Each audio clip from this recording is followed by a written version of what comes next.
Hey guys, welcome to the Movie Goers podcast. My name is Jordan. You can find me on all socials at Jordy B Writing. My name is Darius. These all up in the area on all socials. And today we're going to be reviewing Memento. This movie came out in 2001.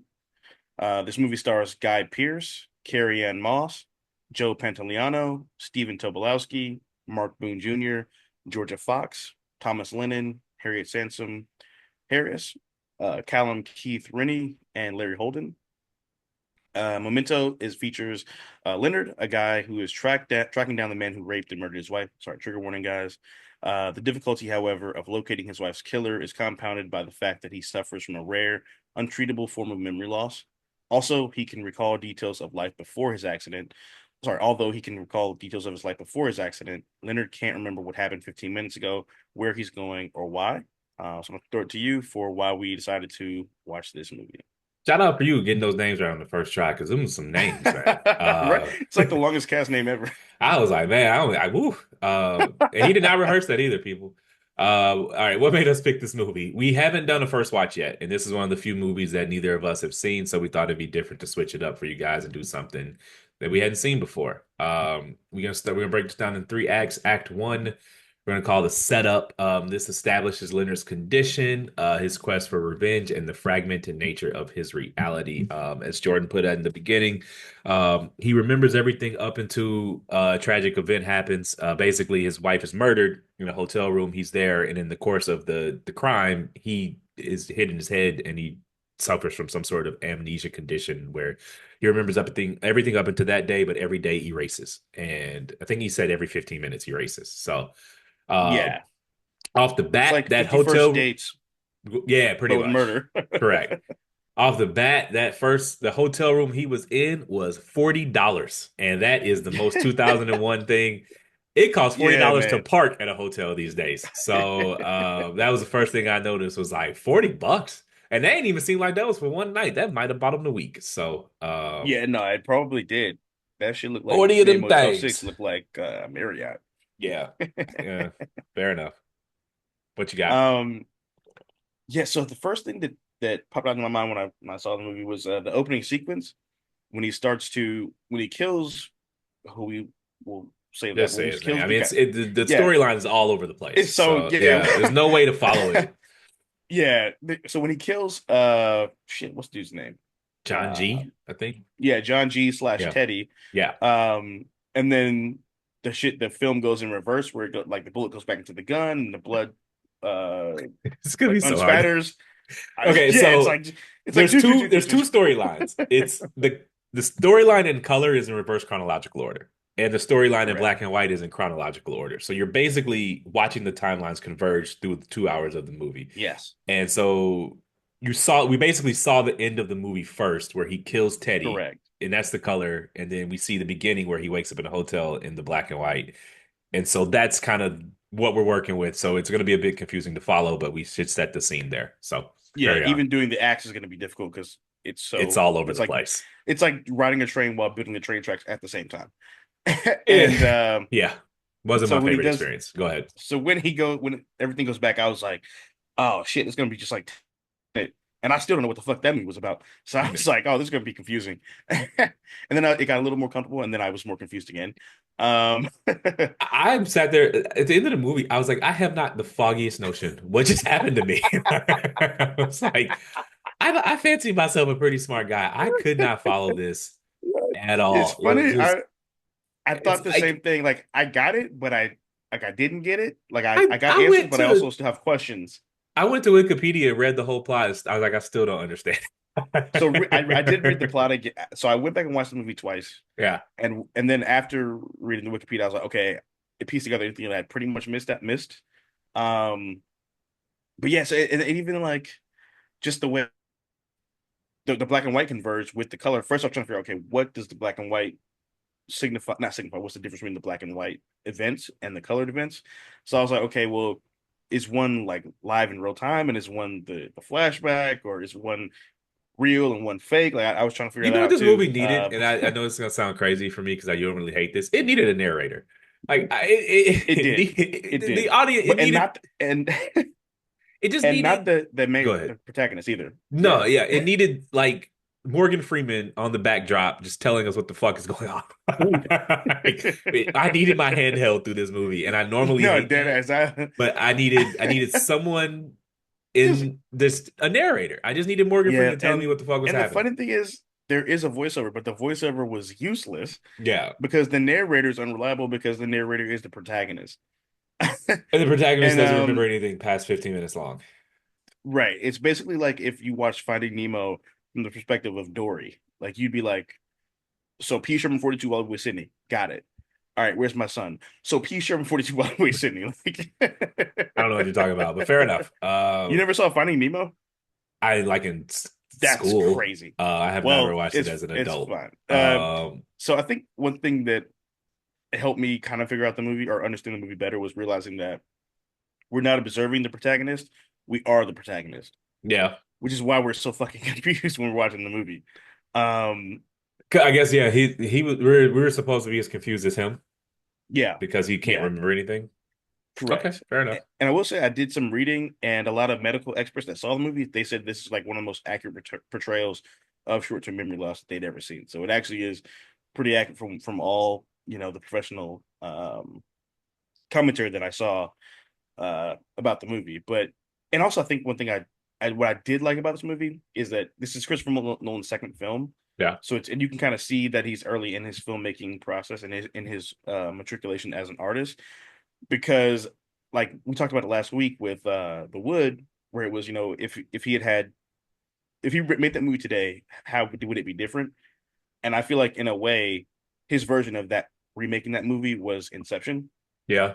And I think the storytelling was much more clear, even though it was layered and complicated. Yeah, because Inception is easy to follow. It's just it it does It's like just levels.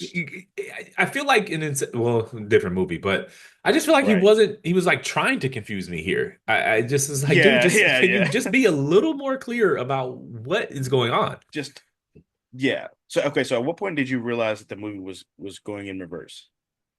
Um, about 10 minutes. I kind of knew. So I guess the first time he meets Teddy Hmm. in the go for it, but I guess I kind of knew it was going in reverse when he wakes up in the room and the guy's tied up in the door and then Teddy knocks on the door and he's like, "What's going on?" And Yeah. they're friendly and it was the first time they were friendly and I'd only ever seen them Mm-hmm. arguing. So that was kind of when Right. I kind of put two and two together there. So that's the answer to your question. How about you? Um, I think it was a little before that. I think it for me it was one of the scenes. I think it was one of the scenes with Natalie. It Yeah. was the bar scene where he walked in and they talked, or no, he walked in and they had a conversation. He was sitting at the like a booth, and then the scene goes further back, and he's like sitting at the bar, and she asked him and all the guys at the bar to spit in the beer, and then that was the beer she gave him when he was sitting at the booth. And then when he said something that made her realize that he was nice, and then she was like, "I'm gonna get you another beer. This one's a bit dusty." Sure. That was kind of when I realized it because I was like, So my question, I just really, this is a really, really tough watch. it was. I guess, I mean, I feel like we both have answered this, but do you think the non-linear storyline enhanced or detracted from the movie? Um, so when I first watched it, I would have said it detracted, Yeah, but because I'd watched it twice, and when I watched it the first time, I realized that there was a big reveal I was waiting on, and I think it took too long to get to the reveal, but once the reveal happened, it did pay off a lot. yeah, So I would say it added to it because, to be honest, the story is compelling, but the confusion added to the compelling nature of the yeah. story. Yeah, it would just be without the without the memory thing and the non-linear stuff, it would just be, guy trying to figure out who killed it. It'd be just taken, basically. Like, Yeah, yeah, it'd be, pretty much, we've seen yeah, that movie 1,000 times. right, exactly. That's a good point. And so, so one thing I will say is, when I first started, actually, you know what it is? I remember when I first started to realize how bad his condition was, or just like how the journey that we were about to be taken on in the movie was when he left himself the note on his leg, Yeah. to shave. And at first I thought it was just like, so like that thing that people say when you have Alzheimer's, you can lose weight because they'll forget to eat. I Yeah. thought it was something like that, but he was saying left himself the note to shave his legs so he could have more room in his body to put ink to remind himself of shit. Yeah, so that's the thing I was confused on. So how was he aware of his condition if he couldn't remember anything up after the fight? Damn, that's a good question. So like how does he know to leave himself clues? Because he people who suffer from severe amnesia don't know what's going Don't on. know they have amnesia. Yeah, like you just so was he like throughout the day picking up enough because he was forgetting about his condition when he woke up, and that's why he left himself notes to tell him what's going on.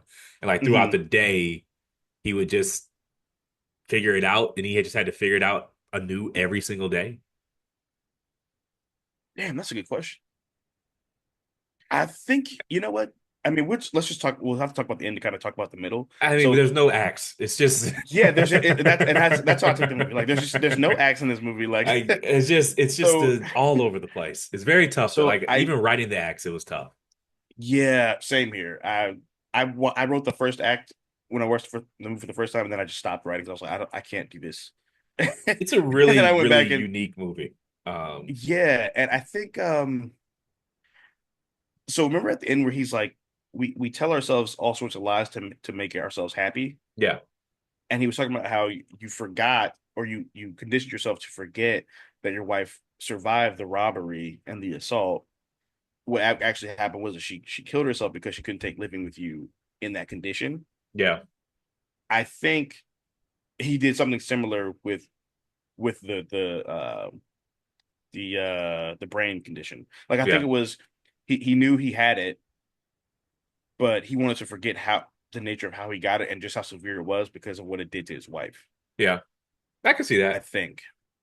Like I think ultimately this movie obviously it's like a murder mystery sort of thing, but I think a lot of this movie honestly is just about grief and the way people process it. Like the way this movie reminds me a lot of Inception is that you know Leonardo DiCaprio's character did all that shit. He created all those worlds, and he had to use the tether with the little dreidel thing or whatever to to distract himself from his grief, to like kind of deal with and process his grief. And I feel like the condition, which I do believe is real, I think he made it worse because he didn't want to deal with the grief. Yeah. So I think he repressed certain shit too. Was the condition a gift or a curse? It was not remembering the details of his wife's murder a gift or a gift or a curse? That's the question, I guess. I think, hmm, I think it was a, I'd say it was a gift because you don't have to necessarily deal with the severity of the Yeah. trauma. Like you have, obviously you have the loss and that's traumatic, but seeing whatever they did to his wife Could would not be have a been whole other great. level. Yeah. Yeah, a whole other level of psychological damage. I mean, ignorance is bliss. I think it's a gift. Yeah, Crazy people don't know they're crazy, and it's right. they happy as a motherfucker. True.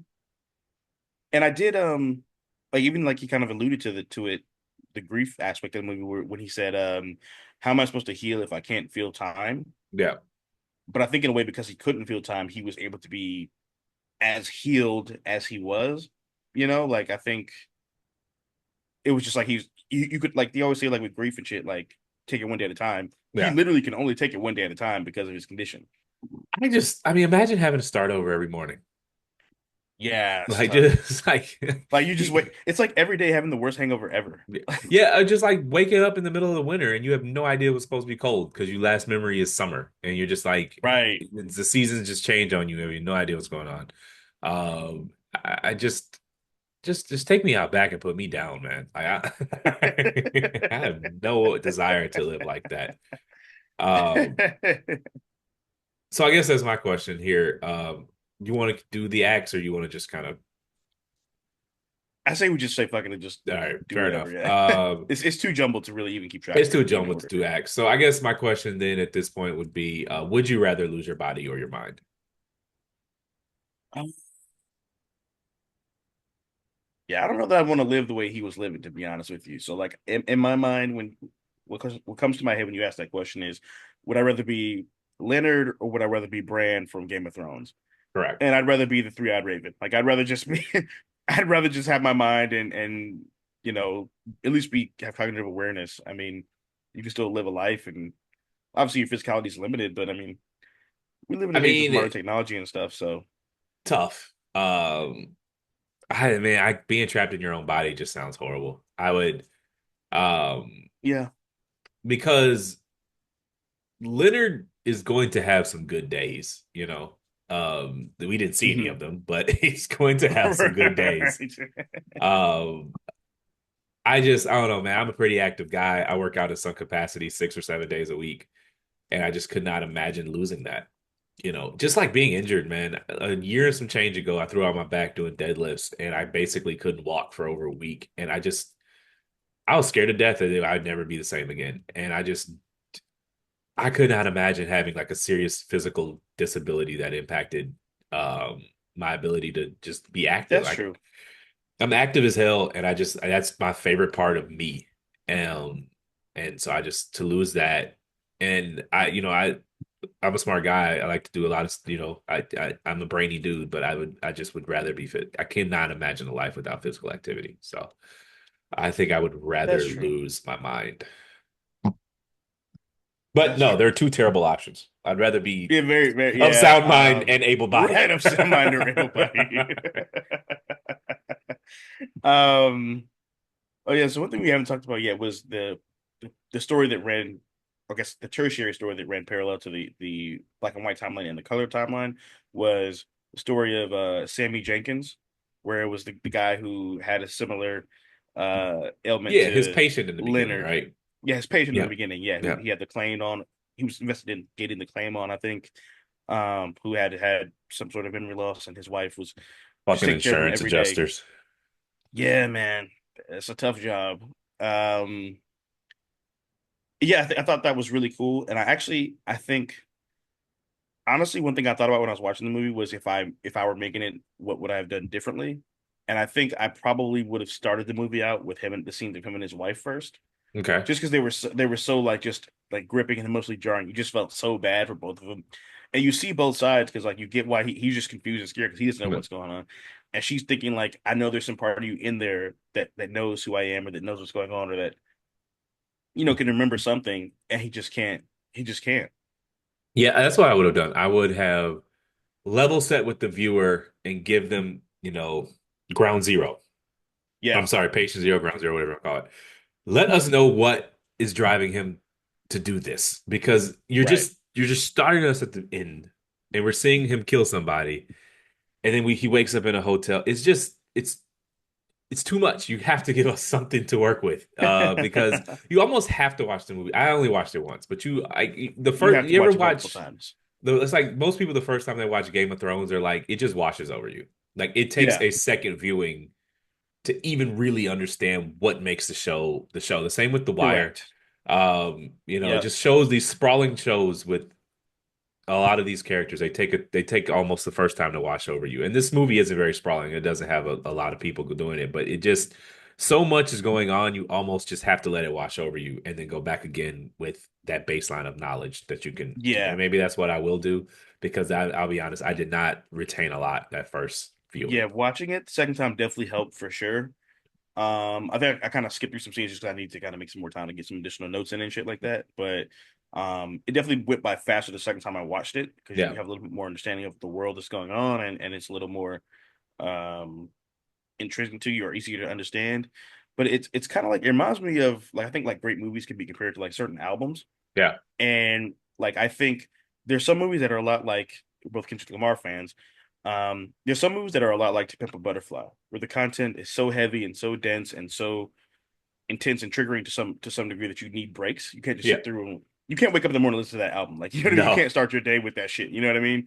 But like, and then there's an album like Damn, where you can listen to it kind of any time of day or night. Yeah. But to fully appreciate the album, you have to listen to it on a loop, not just Yeah. one time all the way through, but the thing about listening to it backwards, where you start from the last song and go all the way to the first song, or start from the last song and go all the way to the end of the album again. And I think this movie is a lot like Damn, where you have to almost watch it on a loop to really get what's going on. Because the last 10 Okay. minutes of the movie explains everything. And then once you go back and watch the first act, you're like, holy shit, I get it. Like, holy, it's just like it's like you're doing a math problem and you finally figure it out.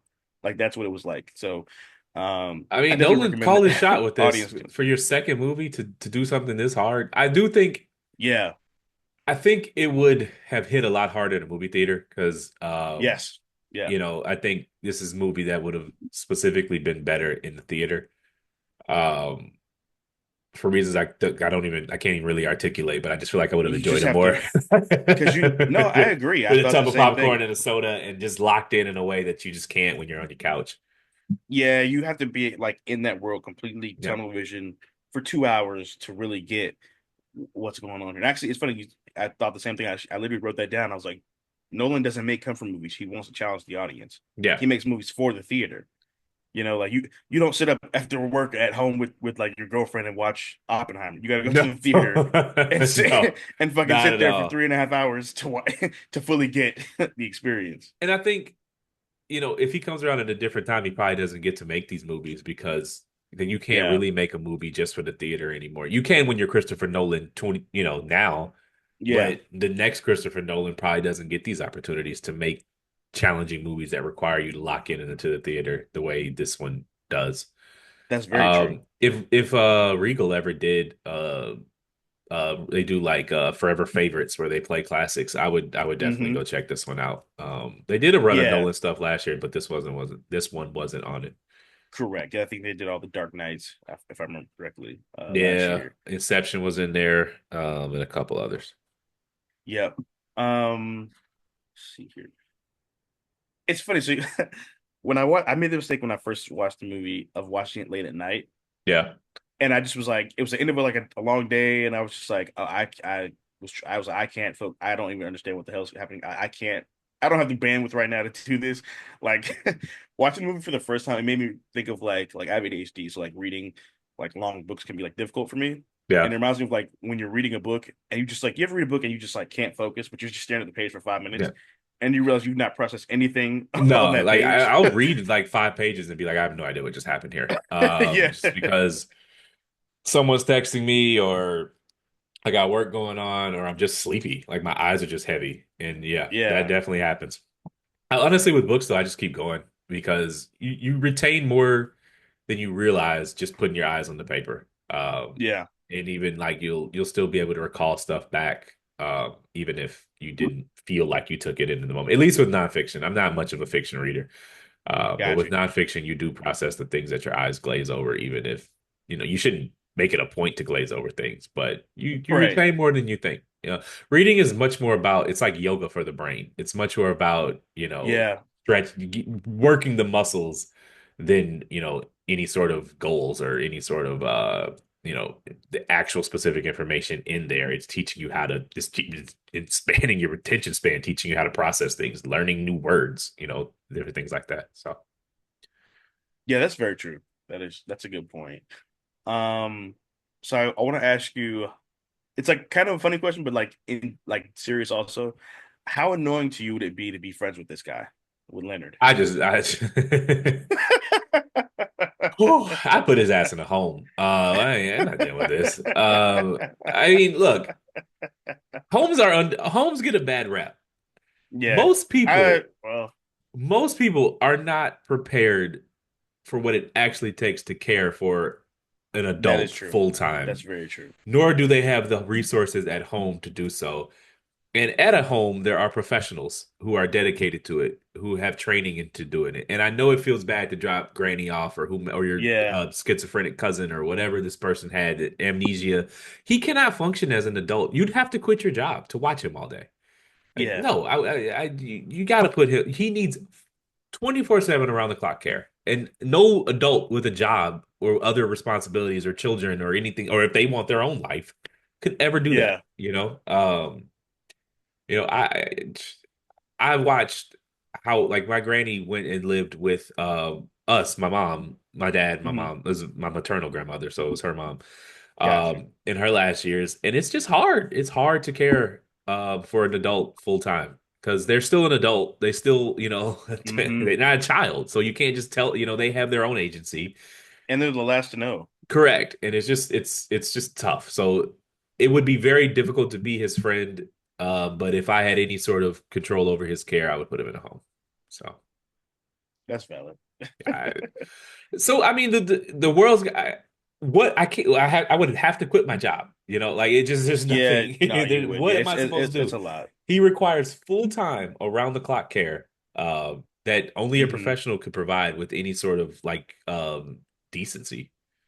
And thank God that he's someone who is young. Like we've all had like older relatives who struggle with like, or I have who Yeah. had dementia or Alzheimer's or had some sort of mental, dissipation, and like that care is stressful. And like I Yeah. remember I was on vacation with my mom's with my my aunt and uncle, and it was one of those things where like they had like a whole family reunion, so they brought out like all these beach houses and shit, whatever, at like Myrtle Beach or whatever. And one morning, one of their like aunts, great aunts or whatever, like just went missing. Yeah. And everybody was like, oh shit, like what do we do? So everybody's going around the neighborhood calling everybody, walking the streets and stuff, Does anyone see her, look checking the bathroom, whatever. No, we got lucky. She actually just was she actually ended up just being on the deck. Someone just like forgot to look there. Yeah. Well, But how much were but he y'all could have. drinking on this vacation? The crazy part was this is at like 10 in the morning, so everyone's stone cold sober. Like And like it y'all was miss not Granny on there the was no porch in the broad daylight. well it wasn't my grandma, so I didn't lose her. It was it was Okay. like so it was my aunt's mom's sister, my aunt's mom's like oldest living sister or something.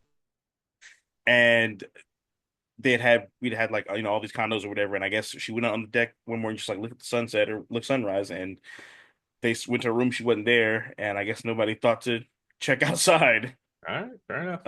Yeah, that shit was crazy because it could have been way worse. And again, they're adults, so unless you have like court-ordered guardianship, you can't. It's America. Grown people can do what they want, and that you Right. can't like they're 65 years old, and you're trying to tell them no, you can't go to the store.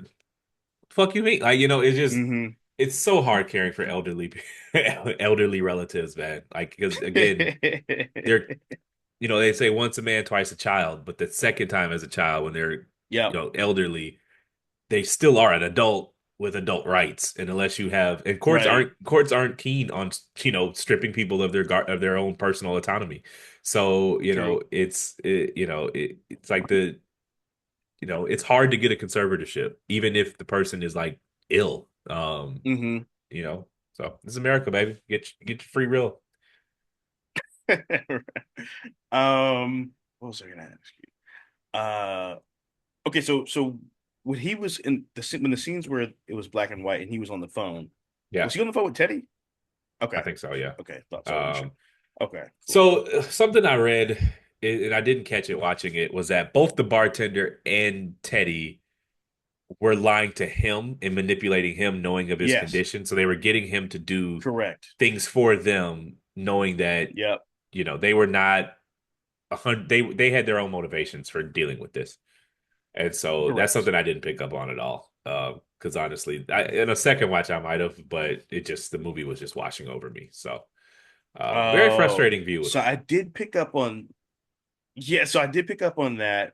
Same time as you with Teddy with the where he had the guy Dodd tied up in his closet. Yeah. And then with Natalie, I realized that when they were in her apartment and she came in, she's like, "Oh my God, I'm Dodd beat me up. Look at my face, whatever." And then they go back and rewind the scene like 5 minutes before that, and they had an argument. She was taunting him, and he Yeah. punched her, or I think he punched her. And then so she left, and then went back inside, and then did it again. Yeah. That's when I realized she was manipulating him, which is some stuff. That's some cold-blooded shit to like really get basically a mentally ill person to beat you to convince you that somebody else did that, so then you could make them go after that person who beat you. Like that's some crazy shit. It is, I agree. Well, that's the problem when it's why you put where was his family? Let's go there. Like, did he not have brothers? And That's a good question. why like what like where A are his people mom at? Yeah. or Like like there was no one there grandparents, that aunts, cared uncle. about him. He had no friends and family. Um, so yeah, why were the only people around to help him strangers, basically? Yeah, that shit was crazy. Interesting. I mean, we'll never get a real answer for that, but I would imagine Yeah. given how violent he was and how skilled he was, Hmm. even his in his diminished mental state, Doesn't sound like a great guy before the accident, before the It sounds like crime. he was into some seedy shit Because because so you mean to tell me he was quite you skilled. you're a claim adjuster, but you killing people just what? Correct. So I that could be a reason why no one loved him. Because where his family, where's his friends? And I'll be And honest he with was you, he unusually didn't skilled at killing and chasing and investigating for insurance claims a adjuster. claims adjuster. Yeah.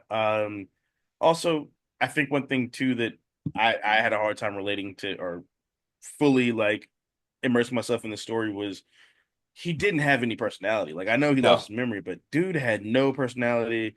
I mean, honestly, none of the characters. Well, honestly, none of the characters. none of the characters Teddy had the were. most. Teddy had the most personality in the movie of anybody in the movie. I mean that, and he was just like making fun of the dude who had the memory disorder. So None of the characters were characters. It was just like it just they felt like all were a plot devices. yeah. It They were was just like pieces on a a chessboard. like you ever played GTA 3? The one where the character like didn't speak and he was just like the Yeah. protagonist of the game. He just this is before gaming technology advanced where you had voice acting. Yeah, it just felt like Right. why are these people even talking? Because they're not their actions are the whole movie. There's nothing that they say actually does anything. It's just Yeah. it's a Correct. bad movie. I did not enjoy this. Okay. I thought it's and I It's love Christopher Nolan, it's a but bad this movie, movie man. was not fun. I did not enjoy these. I tried so hard to like it because I love him so much, I looked at the and it's like a 9 on IMDb and I'm like, what? Did you I know get what's the right and I movie? thought I thought I was crazy because I literally spent the last 30 minutes reading red not red tomatoes Rotten Tomatoes reviews. I was like, Yeah. I can't be the only one who thinks this movie like wasn't good. And they're all like, oh my God, it's so crazy. Oh my God, guys, Pierce's performance was incredible. And I'm like, he played a confused guy. I'm what Like yeah, like the character, the dialogue was like I can't think of a meaning an interesting thing anyone said. The dialogue was nah. flat. They were just avatars moving. They were just chess pieces. Nolan was moving around. They didn't do anything. Yeah. It was not I didn't enjoy this. It just wasn't interesting. At all. That's it. The once you figured out what the timeline thing, I just didn't care anymore. I it's just I like really didn't. I just didn't care anymore. And I then already saw even the ending at the beginning, and right. I just didn't care about what happened. At that point, it And became a then podcast obligation. correct. And So, then even that at the end for me, what was confusing was so wait, so you're a cop. And you mean to tell me you helped this guy kill the guy who killed his wife. Cool, fine. yeah, Totally get it. Eye for an eye, whatever. But then you just had him go on rampages to kill other niggas for no yeah. reason, It whose just names had started whose initials were J and G. I'm yeah. confused. It just It just didn't. it was Christopher Nolan had his first pass at it. He's a much more polished director Yeah. now, one of the goats. But this one just didn't curl all the way over for me. Yeah, he's one of the greatest filmmakers ever, one of my favorite filmmakers of all time. I just was like, I I felt the same way about Dunkirk too. Like people were like, "Oh Yeah. my God, I love that movie." I was like, "That movie was boring as fuck and it had no dialogue." Yeah. I'm sorry, bro. Like, shout out to London Well, and glad y'all helped us in the war, but it was that was for made for IMAX. That was true. that was a theater experience. Did you have anything Yeah. else for this? Oh yeah, I did want to ask you. So the movie obviously called Memento Yep. because he's takes pic photograph Polaroids of everything he can, so he can remember who people are, what their name is, any character traits about them, things of that nature. So I wanted to ask you if what do you think people's Polaroid would say of you? Like what would their Polaroid caption be? Uh Tough but fair. Um so I think that I am a bit rough around the edges, but I am fair and reliable. So I would say if I took a Polaroid of me and they couldn't remember anything about me and they needed 3 words to remind them, they would say tough, fair, and reliable. So that's what I would go with. How about you? I'd say that's pretty accurate. Yes, pretty accurate. Probably like um charming genius or something like that, something Oh, okay. subtle, you know. Sure. uh, no, I'd probably like gregarious or like I don't know, goofball, something like that. I don't know. It's hard to describe. I think people describe me if it's kind of vain. I don't know, but Okay, fair enough. This is your question. yeah, true. I just I guess probably like friendly poet or something. There you go. I would Um, agree with that. Fair enough. Would you go so ahead? oh, go ahead. No, you go ahead. Okay, I was gonna ask you what did this movie say about grief to you, or what did you take away from this movie regarding grief? It's tough because because of his condition, you never really saw him grapple with it in any meaningful way. He Mm, just, it, it, I didn't like the main character, and it's hard because he's dealing with his conditioning. But like, I just felt right. like I never understood why he cared about it. It felt like he cared about revenge because it happened to him more than he cared about anything that happened to his actual life. And I just kind Mm, of in a weird way, it felt like a self-indulgent revenge plot where like the wife just happened to be in the yeah, room when it happened. Like he was mad that it happened to him more got than you. her. It's Nah, I feel tough. you. What did this movie tell me about grief? This movie didn't tell me much about grief because I don't think he ever really grappled with it. I think this was just taken with a guy with a bad memory. Taken the movie pause with the memory issue. And like I said, a more skilled Nolan later in life would have handled this with a bit more care. But I thought this movie was Yeah, it was like a great idea that was just very sloppily executed. yeah, yeah, I agree. Um, yeah, it's just it's interesting because so the his brother actually wrote the a short story, and Yeah. that's what they turned that into the screenplay. And I just wonder what their conversations were like, how he even understood what the hell his brother was writing, like when he read the story. Like, 'cause I couldn't imagine getting the script and reading it. I'd be like, I don't know if I'm smart enough to do this, bro. Like, I don't. Then he made 2 hours out of it. Yeah. Anyways, what do you rate this thing? Um. Yeah, I'm gonna go ahead and give it 2 stars, and that's just because Christopher Nolan. I'm still confused. I don't. We talked for an hour about this, and I don't know what the hell I just said. So.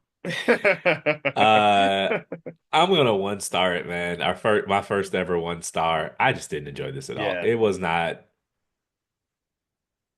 nothing happened and it just Nothing happened. nothing That's the best way to put happens. it. It just wasn't a very good movie. It's like he took nothingness and chopped it up, put it in a blender, rewinded it, and was Yeah, like, "Here y'all go." pretty much. It felt like bits and pieces from 3 different movies and like no it felt like 3 different people were working on this movie and none of them talked to each other. And it was just like happened. Like y'all made 3 different movies and didn't even communicate. All right, Yeah, it felt. go ahead. Yeah, it felt like. Have you ever seen like when someone tries to make a story look a certain way, like on Twitter, and Yeah. they'll post like screenshots where you can tell they clearly left shit out of the conversation. Yeah. Like Yeah, that's what it felt it like. felt Watch like it. a chopped up screenshot. All right. Thanks for listening. My name is Darius. These all up in your area on all socials. And I'm Jordan. Jordan be writing on all socials. Please rate, like, subscribe. We are Moviegoers Pod on all socials. Moviegoers PD on Twitter. That is PD on Twitter. And for any ongoing recommendations, you can reach out to us at moviegoerspod@gmail.com. That's moviegoerspod@gmail.com. Thanks for coming to the movies with us. We'll be back next week where we're reviewing James Bond Skyfall. That's a wrap.